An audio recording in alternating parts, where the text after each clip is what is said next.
படம் ரிலீஸ் ஆனப்ப இருந்த பாசிட்டிவ் ரெஸ்பான்ஸ்லாம் 2-3 நாள்ல மிக்சடு ரெஸ்பான்ஸா மாற ஆரம்பிச்சது. சரி எதுதான் உண்மைன்னு சொல்லிட்டு நேராவே போய் பார்த்துட்டு வந்துடும் சொல்லிட்டு போய் பார்த்துட்டு வந்த படம் தான் LIK லவ் இன்சூரன்ஸ் கம்பெனி.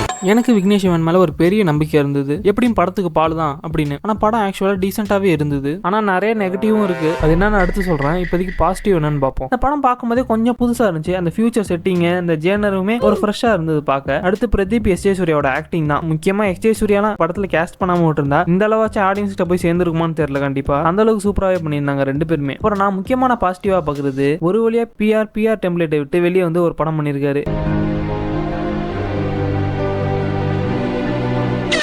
அப்புறம் ஆப்வியஸா அனிருத்தோட பேக்ரவுண்ட் ஸ்கோரும் ஆக்கோ சாங்கும் தான். மெயினா மூவி டைட்டில் அப்போ ஒரு பிஜிஎம் போட்டிருப்பாரு, அது ஒரு மாதிரி பண்ணுச்சு.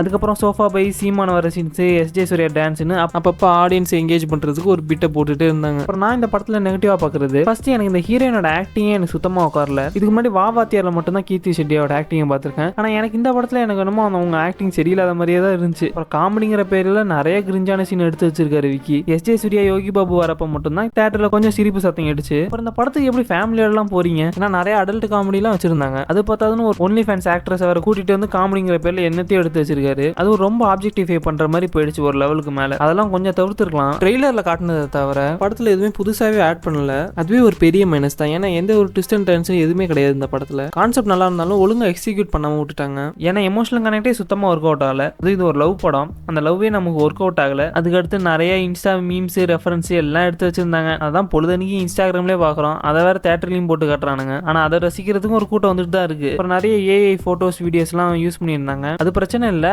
ஆனால் தியேட்டர் ஸ்க்ரீனில் பார்க்குறப்ப நிறைய இடத்துல கிளாரிட்டியே இல்லாத மாதிரி இருந்துச்சு. அதெல்லாம் சரி பண்ணியிருக்கலாம். அது ஏன் அப்படியே விட்டாங்கன்னு தெரியல. அந்த அளவுக்கு பட்ஜெட் இல்லாமல் போச்சா என்ன. ஸோ ஓவராலாக ஒரு ஆவரேஜான மூவி, நல்ல கான்செப்ட், ஆனால் சுமாராக எக்ஸிக்யூட் பண்ணிட்டாங்க. அப்புறம் ஃப்ரெண்ட்ஸ் கேங் இல்லை கப்புள்ஸாக போகிறதுனா போங்க, ஃபேமிலியோட போங்கன்னு நான் சொல்ல மாட்டேன். அப்புறம் நீங்கள் இந்த படம் பார்த்துட்டீங்கன்னா உங்களுக்கு பிடிச்சதா இல்லையான்னு சொல்லிட்டு கமெண்ட் பண்ணிட்டு போங்க. PR ஃபர்ஸ்ட் ஃபிளாப்பாக இந்த படம் அமைய போகுதுன்னு நினைக்கிறேன். அந்த பெருமை விக்கி ப்ரோவே சேருன்னு சொல்லி இந்த வீடியோ முடிக்கிறேன். நெக்ஸ்ட் மீட் பண்ணுவோம்.